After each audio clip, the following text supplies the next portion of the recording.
नमस्कार प्यारे बच्चों, कैसे हो आप सभी लोग। उम्मीद करता हूँ आप सभी अच्छे होंगे। तो बच्चों, मैंने आपको अब तक ट्रिग्नोमेट्री में क्या क्या कराया है, मैंने आपको 5 पार्ट बना दिए। मैंने 5 वीडियोस बनाई है, उसमें मैंने क्या क्या कराया है। मैंने आपको कंसेप्ट, इंट्रोडक्शन और ट्रिग्नोमेट्री के एग्जांपल्स और ट्रिग्नोमेट्री एक्सरसाइज भी स्टार्ट करा दिए, जिसमें मैंने जो 5वां पार्ट है वीडियो 5, उसके अंदर मैंने आपको क्वेश्चन नंबर 1, 2, 3 करा दिया है। आज हम क्वेश्चन नंबर 4 से स्टार्ट करेंगे। देखते हैं कितने क्वेश्चन इस वीडियो में कर पाते हैं। कोशिश करेंगे सारे कर लें, पर नहीं हुए तो कोई बात नहीं, छोटी वीडियो बनाएंगे, लेकिन ताकि समझ में आए बच्चों, ताकि बच्चे बोर ना हो और उनको कंसेप्ट बच्चों को क्लियर हो जाए। मेन मोटिव है मेरा कंसेप्ट क्लियर करना, क्योंकि आप क्वेश्चन जो आएंगे ना, कुछ क्वेश्चन बाहर से बना के दिए जाएंगे, इसलिए कंसेप्ट पे ज्यादा ध्यान देना है आपको। ठीक है बच्चों, चलिए स्टार्ट करते हैं अपने क्वेश्चन नंबर 4। क्वेश्चन नंबर 4 क्या पूछा है। एक क्वेश्चन बहुत इजी क्वेश्चन है, हालांकि क्वेश्चन नंबर 4, 5, 6 क्वेश्चन थोड़ा सा अच्छा क्वेश्चन है। देखिए 4 क्या है, 15 cot A = 8 दे रखा है। उसमें एक इक्वेशन इस तरह से बना के दे रखी है आपके लिए। एक इक्वेशन मतलब एक तरह बना के दे रखी है, स्टेटमेंट बना के दे रखी है, और फिगर आपको कोई बना के नहीं दे रखा, फिगर आपको खुद ही बनाना पड़ेगा। ठीक है, तो एक राइट एंगल ट्रायंगल मैंने बना लिया, जिसमें मैंने ए ऊपर ले लिया, बी नीचे ले लिया, सी नीचे ले लिया। आप कहीं भी कुछ भी रख सकते हो, कोई फर्क नहीं पड़ता, क्योंकि फिगर क्वेश्चन ने बना के नहीं दे रखा, आपको खुद ही बनाना पड़ेगा। ठीक है बच्चों, आगे बढ़ते हैं। क्वेश्चन ने क्या पूछा है, साइन ऑफ सेकंड की वैल्यू दे रखी है, सॉरी पूछी हुई है, ये स्टेटमेंट दे रखी है। यानी इसको सॉल्व करके आपको कैसे भी करके cot A की वैल्यू निकालनी पड़ेगी, उसके बाद आप साइन इन और sec A की वैल्यू निकालोगे। पर बात ये आती है आप इसको सॉल्व कैसे करोगे। हालांकि बहुत इजी है, कुछ बच्चों ने तो निकाल भी लिया होगा। कैसे करोगे, वो 15 cot A = 8, यहाँ पे सॉल्यूशन स्टार्ट करते हैं। अब 15 cot A = 8 आपको ये गिवन दे रखा है, साइड में लिख देता हूं मैं गिवन। ठीक है, ये आपको गिवन दे रखा है, ये सॉल्यूशन में लिखना है। ठीक है, अब क्या करो बच्चों, आपको थोड़ा बहुत अलजेब्रा तो काफी बच्चों को आता ही है, पता है कि अगर हमें किसी बच्चों का एक वैल्यू निकालनी होती है, तो दूसरी साइड जो होती है उसको हमें हटा के नीचे ले जाना पड़ता है। तो क्या आ जाएगी, अपॉन में आ जाएगी दूसरी साइड के। तो यहाँ से बच्चों की cot A की वैल्यू कितनी निकलेगी, cot A की वैल्यू जो निकलेगी 8 ऐसी रह जाएगा। और ये 15 जो इसके मल्टीप्लाई में था, नीचे आएगा तो क्या बन जाएगा, डिवाइड में बन जाएगा। क्या बन जाएगा, डिवाइड में बन जाएगा। तो इसका मतलब cot A की जो वैल्यू आ गई आपकी, कितनी आ गई बच्चों, cot A की वैल्यू आपकी आ गई 8/15 आ गई। कितनी आ गई, 8 आपकी cot A की वैल्यू 8/15 आ गई बच्चों। हालांकि साफ साफ यहाँ से भी दिखाई दे रहा है कि इसको नीचे लेके जाओगे तो cot A की वैल्यू कितनी आ जाएगी, 8/15 आ जाएगी। अब cot A तो आ गई, पर अब sin A और sec A कैसे निकाली जाएगी। एक बात ध्यान दो बच्चों, आप कैसे करोगे। देखो cot A क्या होता है, हमने सीख रखा है, पंडित बद्री प्रसाद हर हर बोले। मैंने हर वीडियो में आपको ये चीज समझाई है, अब तक तो आपको याद भी हो गई होगी। क्या, पंडित बद्री प्रसाद हर हर बोले। ठीक है, चलो मैं आपके लिए फिर से एक बार लिख देता हूँ। क्या होता है, पंडित बद्री प्रसाद हर हर बोले। ठीक है बच्चों, तो आपका जो कॉट होता है वो क्या होता है, बेस अपॉन परपेंडिकुलर। जो tan होता है वो परपेंडिकुलर अपॉन बेस होता है, और tan का उल्टा ही कॉट होता है बच्चों। तो कॉट क्या होता है, बेस अपॉन परपेंडिकुलर। इसका मतलब क्या होगा बच्चों, इसका मतलब क्या होगा, इसका मतलब ये होगा कि आपका 8 जो है वो आपका क्या है, बेस है। वो क्या है, आपका बेस है। और जो 15 है आपका, वो क्या है, परपेंडिकुलर। परपेंडिकुलर यानी कि आपको cot A के अंदर क्या मिल गया, 8 आपको बेस मिल गया, 15 आपको परपेंडिकुलर मिल गया। और एंगल क्या है आपका, एंगल A है। चलो इस फिगर में अब मैं लिख लेता हूँ, क्या लिख लेता हूँ कि एंगल A के सामने मेरी साइड कौन सी होती है, परपेंडिकुलर मेरी साइड होती है। कौन सी होती है, परपेंडिकुलर। 90 के सामने कौन सी होती है, हाइपोटेनियस। ठीक है बच्चों, और जो मेरी बाकी बच गई, और जो मेरी बाकी बच जाती है उसे क्या बोलते हैं, उसे हम बेस बोलते हैं। ठीक है, ये तो पता ही है आप सभी को। ठीक है, और क्या करेंगे, 8 क्या है हमारा, बेस है, और 15 क्या है, परपेंडिकुलर है। यानी एंगल के सामने वाला कौन सा होगा, परपेंडिकुलर होता है, सभी को पता है, जो कि कितना है, 15 है। 90 के सामने हाइपोटेन्यूज पता नहीं है हमें अभी, और बेस कितना है हमारा, 8 है। तो यहाँ पे मैं 8 लिख लेता हूँ। ठीक है बच्चों, अब हमने बेस मिल गया, परपेंडिकुलर मिल गया, हाइपोटेन्यूज हमें निकालना पड़ेगा। हालांकि मैंने बच्चों को ट्रिपलेट बता रखे हैं, जैसे ही आपने देखा 8, 15, आपके दिमाग में क्लिक करना चाहिए ये कौन सा ट्रिपलेट की बात हो रही है, ये ट्रिपलेट बात हो रही है 8, 15 और 17 की बात हो रही है। किसकी, 8, 15, 17। इसका मतलब हाइपोटेन्यूज इसमें कितना होगा आपका, ये आपका हाइपोटेन्यूज निकलेगा, कितना निकलेगा, 17। आप चाहो तो बच्चों, अगर क्वेश्चन में आएगा थोड़ा सा, 4 नंबर में आया, 5 नंबर में आया, 3 नंबर में भी आए, तो आपको पाइथागोरस थ्योरम लगा के इसको हाइपोटेन्यूज को निकाल के दिखाना पड़ेगा। ठीक है, मेंशन करना पड़ेगा। ठीक है बच्चों, चलो यहाँ से आगे बढ़ते हैं। ठीक है, क्या लिखेंगे, यूजिंग पाइथागोरस थ्योरम। ठीक है, टीएच लिख रहा हूँ शॉर्टकट में थ्योरम के लिए। ठीक है, ओके। अब यहाँ से क्या करेंगे आप, हाइपोटेन्यूज का स्क्वायर इक्वल्स टू परपेंडिकुलर का स्क्वायर प्लस बेस का स्क्वायर। ये आपका क्या होता है, मेन फॉर्मूला आपका जो होते हैं, मेन इक्वेशन जो होती है पाइथागोरस थ्योरम की, यही होती है कि हाइपोटेन्यूज का स्क्वायर इक्वल टू परपेंडिकुलर का स्क्वायर प्लस बेस का स्क्वायर। यानी कि जो परपेंडिकुलर और बेस होते हैं उनके स्क्वायर का जो सम होता है, उनके स्क्वायर का जो ऐड होता है, वो सबसे बड़ी साइड हाइपोटेन्यूज के स्क्वायर के बराबर होता है। ठीक है, ये आपको पता ही होगा। आपको क्या निकालना है, हाइपोटेन्यूज निकालना है, तो आप इसको यही रहने दीजिए। क्या लिखिए, हाइपोटेन्यूज का स्क्वायर ये छोड़ दीजिए, इक्वल्स टू परपेंडिकुलर कितना है आपका 15 है, तो 15 का स्क्वायर यहाँ पे करना पड़ेगा आपको। ठीक है, और बेस कितना है आपका 8 है, तो आपको 8 का स्क्वायर यहाँ पे करना पड़ेगा। ठीक है, ओके, ये स्क्वायर है बच्चों। ठीक है, अब यहां से मैं आगे लिख रहा हूँ। ठीक है, इस साइड लिख रहा हूँ, तो एच स्क्वायर ऐसे छोड़ दीजिए, एच स्क्वायर ऐसे छोड़ दीजिए। 15 का स्क्वायर कितना होता है बच्चों, जैसे कि मैंने आपको लास्ट वीडियो में बताया था कि कम से कम 25 तक, आप 25 तक स्क्वायर ध्यान कर लीजिए, आपके लिए अच्छा होगा। हालांकि 15 जो लास्ट में जिसके 5 होता है ना, डबल डिजिट हो और लास्ट में जिसके 5 हो, तो उसका स्क्वायर करोगे ना बहुत ही ज्यादा आसान होता है। कैसे, जो लास्ट डिजिट होती है उसका स्क्वायर कर दो सबसे पहले। जैसे यहाँ 1 5 है, तो लास्ट कौन सी है, 5 है, तो 5 का स्क्वायर कितना होता है, 25 होता है। और जो पहली डिजिट होती है उसमें कितना करो, उसमें उसके डबल अगले वाले से मल्टीप्लाई कर दो, यानी जहां पे 1 है तो 1 के बाद क्या आता है 2, तो 1 इंटू 2 2। मान लो यहाँ पे अगर 2 होता और ये 5 होता, तो पहले 5 का स्क्वायर करते 25 आ जाता, फिर 2 के बाद कितना था 3, तो 2 3 6, तो 625 बन जाता। ये ट्रिक होती है डबल डिजिट स्क्वायर की। उसमें कंडीशन क्या होती है, लास्ट में क्या होना चाहिए, 5 होना चाहिए, ये तो एक कंडीशन होती है।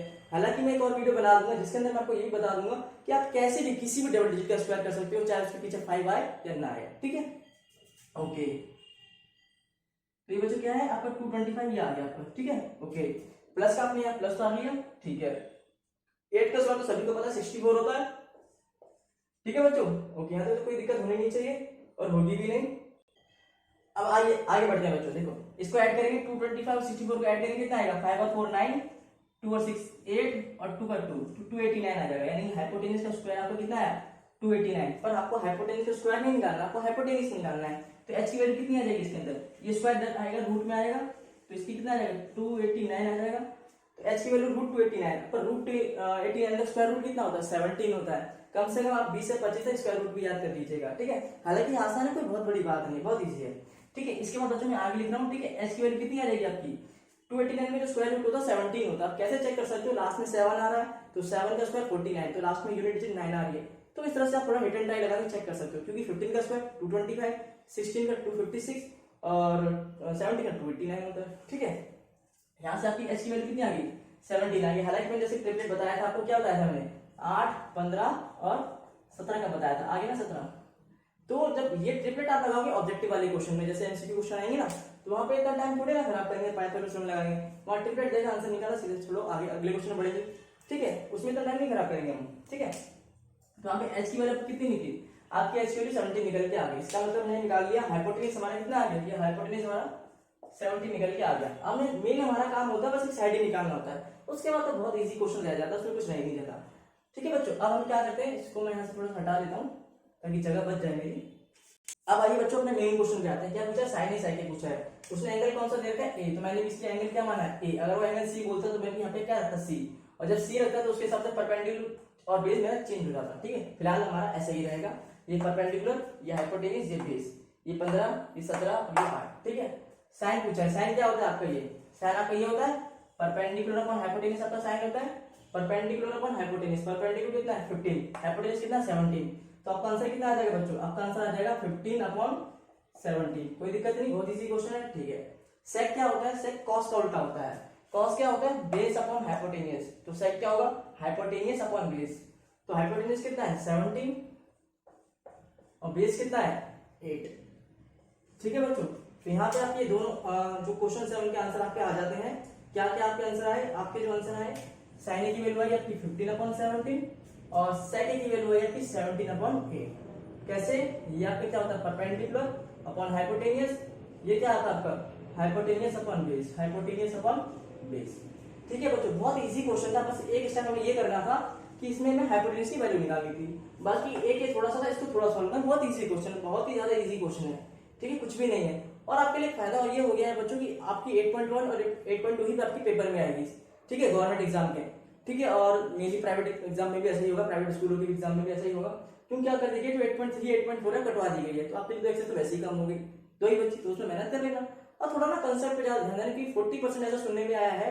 ठीक है, गवर्नमेंट टीचर ने बताया है कि जो 40% क्वेश्चन आएंगे वो बाहर से आएंगे। बाहर से कैसे आएंगे, मतलब थोड़ा बहुत डाटा को चेंज कर दिया जाएगा, बाकी कंसेप्ट वही रहेगा। इसलिए कंसेप्ट पे ज्यादा ध्यान देना बजाय से क्वेश्चन करने के। इसलिए मैं थोड़ा टाइम ले रहा हूँ चीज को एक्सप्लेन कर रहा हूँ, क्योंकि मुझे कंसेप्ट क्लियर कराना है बच्चों का, ताकि बच्चे पेपर में अच्छा स्कोर कर सकें। ठीक है, और वो सीख सके मेनली बात। ठीक है, तो अब बच्चे इसे उतार लीजिए, आपका यहाँ पे आपके आंसर ये आ जाते हैं। एक ये आ गया आपका, ठीक है, आपका एक आंसर ये आ गया, ठीक है।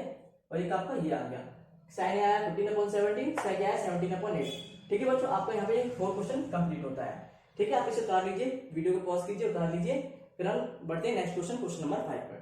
ठीक है, तो आइए बच्चों अब आते हैं क्वेश्चन नंबर 5 पर। क्वेश्चन नंबर 5 क्या पूछा है आपसे, दे रखा है सेक थीटा आपको दे रखा है, सेक थीटा कितना दे रखा है 13/12 दे रखा है, 13/12। और क्या करना है आपको, कैलकुलेट ऑल ट्रिग्नोमेट्रिक रेशियोज, यानी कि सारे के बाकी जो 5 आपके ट्रिग्नोमेट्रिक रेशियोज बचे वो आपको निकालने हैं। कौन कौन से, साइन आपको निकालना पड़ेगा, कॉस आपको निकालना पड़ेगा, टेन आपको निकालना पड़ेगा, और कोसेक आपको निकालना पड़ेगा, कॉट आपको निकालना पड़ेगा, सेक आपका दे रखा है। यानी 6 में से एक दे रखा है, 5 आपसे पूछा हुआ। ऐसा ही क्वेश्चन एक सिमिलर सा ही एग्जांपल में भी है, वो भी मैंने आपको एक्सप्लेन किया था, शायद पार्ट 2 या पार्ट 3 में मैंने आपको एक्सप्लेन किया था। ठीक है, तो आपको मैं यहाँ पे भी एक बार समझा देता हूँ। हालांकि हम कैसे करेंगे, बहुत इजी क्वेश्चन है, कुछ है नहीं, क्वेश्चन डन नहीं है बिल्कुल भी।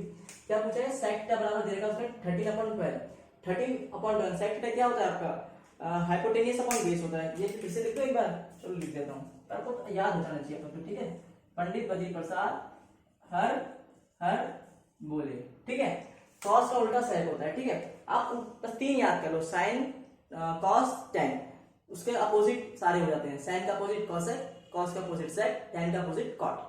तो ठीक है, साइन क्या होता है परपेंडिकुलर अपॉन हाइपोटेनस, कॉस होता है बेस अपॉन हाइपोटेनस, टेन होता है परपेंडिकुलर अपॉन बेस। बाकी तीनों चाहिए उल्टे तो उल्टा कर दो बस। पूछा क्या है, सेक थीटा पूछा है, सेक क्या होता है, कॉस क्या होता है बेस अपॉन हाइपोटेनस, तो सेक उसका उल्टा होता होगा, ऑब्वियस सी बात है। तो hypotenuse upon base, easy question है। सेक क्या होता है hypotenuse upon base, hypotenuse upon base. इसका मतलब आपका ये क्या बनेगा बच्चों, आपका ये होगा आपका हाइपोटेनियस, क्या होगा ये आपका हाइपोटेनियस होगा, और ये क्या होगा आपका, ये आपका बेस हो जाएगा। इसका मतलब आपको 2 चीज दे रखी है, आपको एक चीज निकालनी खुद से पड़ेगी। ठीक है, हालांकि मैंने ट्रिपलेट बता रखा है। जैसे ही आपने देखा, सबसे पहले ना हाइपोटेनियस को फोकस किया कीजिए, क्योंकि हाइपोटेनियस में क्वेश्चन फंसा देता है। जैसे एग्जाम्पल था, एग्जाम्पल नंबर 3 था, उसने फंसा दिया, बहुत ज्यादा फंसा दिया, बच्चों गलती उसमें कर गए, बहुत बच्चे गलती करते हैं। ठीक है, तो हमेशा हाइपोटेनियस नहीं, सबसे बड़ी साइड पे फोकस कीजिए। अगर वो ट्रिपलेट को मैच कर रही है तो आपका ट्रिपलेट सेट हो जाएगा, अदरवाइज वो आंसर जो है ना रूट में आएगा। ठीक है, इसमें ध्यान रखना हमेशा। ठीक है, चलो मैं यहाँ पे लिख लेता हूँ। अब यहाँ पे थीटा ले रहा है, कोई ए बी सी तो ले नहीं रहा, इसका मतलब वो थीटा लेना है, तो कहीं भी ले सकते हो, चाहे आप ए पे ले सकते हो, सी पे ले सकते हो, आपकी मर्जी कहीं पे ले सकते हो। चलो मैं आपको थीटा यहाँ पे ले लेता हूँ, कितना यहाँ ले लिया मैंने, थीटा ले लिया यहाँ पे। ठीक है, कोई दिक्कत वाली बात नहीं है, थीटा मैंने यहाँ पे ले लिया। आप चाहे तो यहाँ पे थीटा ले सकते हो, यहाँ थीटा लोगे तो परपेंडिकुलर इसको बनाओगे, यहाँ थीटा लोगे तो परपेंडिकुलर इसको बनाओगे। ठीक है बच्चों, इस बात को ध्यान रखना बस, और कुछ नहीं, बहुत इजी क्वेश्चन है। ठीक है, ठीक है, मैंने बना लिया, मैंने थीटा यहाँ बना लिया। तो थीटा के सामने मेरा परपेंडिकुलर होता है, परपेंडिकुलर मालूम है क्या, नहीं मालूम है मेरे को, परपेंडिकुलर मुझे बच्चों नहीं मालूम है। ठीक है, ओके। 90 के सामने वाला क्या होता है मेरा, हाइपोटेनियस होता है, ये तो मुझे मालूम ही है। 90 के सामने वाला मेरा हाइपोटेनियस होता है, वो मुझे मालूम है। कितना मालूम है मेरे को, हाइपोटेनियस 13 मालूम है। अब जैसे कि मैं जानता हूँ, जैसे कि बच्चों मैं जानता हूँ, क्या जानता हूँ मैं ये जानता हूँ कि जो मेरा ट्रिपलेट होता है वो 5, 12, 13 होता है। कौन सा होता है, एक ट्रिपलेट होता है मेरा 5, 12 और 13। कौन सा होता है, 5, 12 और 13। ठीक है बच्चों, ये मेरा ट्रिपलेट होता है 5, 12 और 13। तो जैसे कि मैंने देखा हाइपोटेनियस मेरा 13 आ रहा है, हाइपोटेनियस मेरा 13 है, सबसे बड़ी साइड वो मेरी सेट है, वो मेरा हाइपोटेनियस की पोजीशन पर ही आ रही है, इसका मतलब मेरा ट्रिपलेट सेट हो जाएगा, ये 100% की गारंटी है। लेकिन अगर हाइपोटेनियस, क्योंकि सबसे बड़ी साइड पे फोकस करना होता है, अगर ये मान लो उल्टा कर रखा होता, 12/13 कर रखा होता, तो ऐसा नहीं होता, फिर ये ट्रिपलेट सेट नहीं होता। भले ये 2 डिजिट मैच तो कर रही है, पर ट्रिपलेट सेट नहीं होता। पोजीशन वही होनी चाहिए, हाइपोटेनियस सबसे बड़ी साइड होती है पूरे ट्रायंगल के अंदर, तो वो हाइपोटेनियस की जगह पे ही आनी चाहिए। सेट क्या होता है, हाइपोटेनियस अपॉन बेस, तो 13/12 सेट हो रहा है, कोई दिक्कत नहीं। इसका मतलब ट्रिपलेट यही बनेगा, यहाँ पे सेट हो जाएगा। इसका मतलब क्या होगा, आपका परपेंडिकुलर आपको हाइपोटेनियस को दे रखा है, बेस कितना है आपका, ये बेस होगा, ये कितना दे रखा है आपको, 12 दे रखा है। हमें 2 चीज ट्रायंगल के अंदर फोकस करनी होती है, कौन सी, एक परपेंडिकुलर, एक हाइपोटेनियस। 90 के सामने वाले हाइपोटेनियस, और एंगल के सामने वाले थीटा हो, ए हो, बी हो, सी कुछ भी हो, उसके सामने वाला आपका परपेंडिकुलर, जो बच गया वो आपका बेस हो जाता है। बहुत इजी, कुछ दिक्कत नहीं है। ठीक है, ओके। अब आपको क्या नहीं मालूम, इसमें परपेंडिकुलर नहीं मालूम, तो ऑब्वियस बात है कितना होगा, 5 ही होगा। पर आपको क्या करना पड़ेगा, अगर जैसे कि मैं हर बार कहता हूँ, इस बार भी कहूंगा, 4 नंबर में क्वेश्चन आता है या 3 नंबर में क्वेश्चन आता है, तो आपको पाइथागोरस थ्योरम लगा के आपको जो साइड नहीं मालूम वो आपको निकाल के दिखानी पड़ेगी। ठीक है, क्या करनी पड़ेगी, आपको निकाल के दिखानी पड़ेगी बच्चों। ठीक है, आप तो कर ही लोगे, मैंने बहुत सारे करा दिए, बहुत इजी है। h² = p² + b², क्या निकालना है आपको, परपेंडिकुलर निकालना है, आप ही निकाल लोगे, ठीक है। अब मुझे नहीं लगता मुझे कराने की जरूरत है, क्योंकि बार बार भी कराऊं तो बच्चों को भी लगेगा इसके आंसर बार बार पाइथागोरस तो लगाते रहते हैं, ठीक है। अब छोड़ते हैं, ठीक है। ओके, आंसर कितना आ जाएगा, 5 आ जाएगा। कितना आ जाएगा इसका, 5 आ जाएगा, ठीक है। कैसे निकालोगे, पाइथागोरस थ्योरम लगा के कर लोगे, ठीक है। h² = p² + बेस का स्क्वायर, परपेंडिकुलर निकालना है तो बेस को इधर ले आओगे, सॉल्व कर लोगे, आंसर आ जाएगा, ठीक है। ओके, यानी तीनों चीजें मुझे मिल चुकी है, मुझे परपेंडिकुलर मिल गया, बेस मिल गया, हाइपोटेन्यूज मिल गया।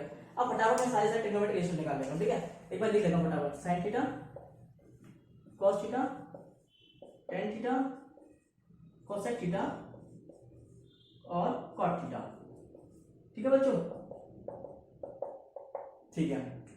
sin थीटा क्या होता है, परपेंडिकुलर अपॉन हाइपोटेन्यूज। परपेंडिकुलर कितना है 5 और हाइपोटेन्यूज कितना है 13, तो आंसर कितना आ जाएगा 5/13। कोई दिक्कत बिल्कुल भी नहीं। cos थीटा क्या होता है, बेस अपॉन हाइपोटेन्यूज। बेस कितना है 12, हाइपोटेन्यूज कितना है 13, तो आंसर कितना आ जाएगा 12/13। कोई दिक्कत बिल्कुल भी नहीं। tan थीटा कितना होता है, परपेंडिकुलर अपॉन बेस। परपेंडिकुलर कितना है 5 और बेस कितना है 12, तो आंसर कितना आ जाएगा 5/12। कोई दिक्कत बिल्कुल भी नहीं। cosec थीटा क्या होता है, जो sin थीटा होता है उसी का अपोजिट क्या होता है cosec थीटा। अगर ये 5/13 आया है तो कितना आएगा 13/5। चेक करना है, कर लो। cosec थीटा क्या होगा, हाइपोटेन्यूज अपॉन परपेंडिकुलर। तो हाइपोटेन्यूज कितना है 13, परपेंडिकुलर कितना है 5। आगे इसी का अपोजिट 5/13 का 13/5, इजी है, ठीक है। cot क्या होता है, बेस अपॉन परपेंडिकुलर। बेस कितना है, छोड़ो tan जो निकाला, 5/10 उसी उल्टा कर दो 12/5, ठीक है। इस तरह से आप सारे के सारे ट्रिग्नोमेट्रिक रेशियोज बच्चों निकाल सकते हो। क्या हो गया, sin थीटा आपका ये, cos theta, tan theta, cosec theta और cot थीटा। sec थीटा क्यों नहीं निकाला, sec थीटा तो दे ही रखा था, वो क्यों निकाले, ठीक है। वो उसकी निकालने की जरूरत ही नहीं, वो देखा, वो आपको मेंशन भी नहीं करना, क्योंकि उसने बोला कैलकुलेट ऑल ट्रिग्नोमेट्रिक रेशियो, यानी कि sec थीटा दे रखा है, बाकी आप निकाल के दिखाओ, ठीक है। बाकी 5 आप निकाल के दिखाओ, यानी कि ये आपके क्या हो जाते हैं बच्चों, ये आपके सारे के सारे ट्रिग्नोमेट्रिक रेशियोज हो जाते हैं। कोई दिक्कत, कोई भी दिक्कत है कमेंट बॉक्स में पूछेगा, मैं आपको आंसर पे कर दूंगा, ठीक है। उम्मीद करता हूं आपको समझ में आ गया होगा, ठीक है। ओके, तो बच्चों इस वीडियो के अंदर मैंने आपको क्वेश्चन नंबर 4 और क्वेश्चन नंबर कंप्लीट करा दिया है।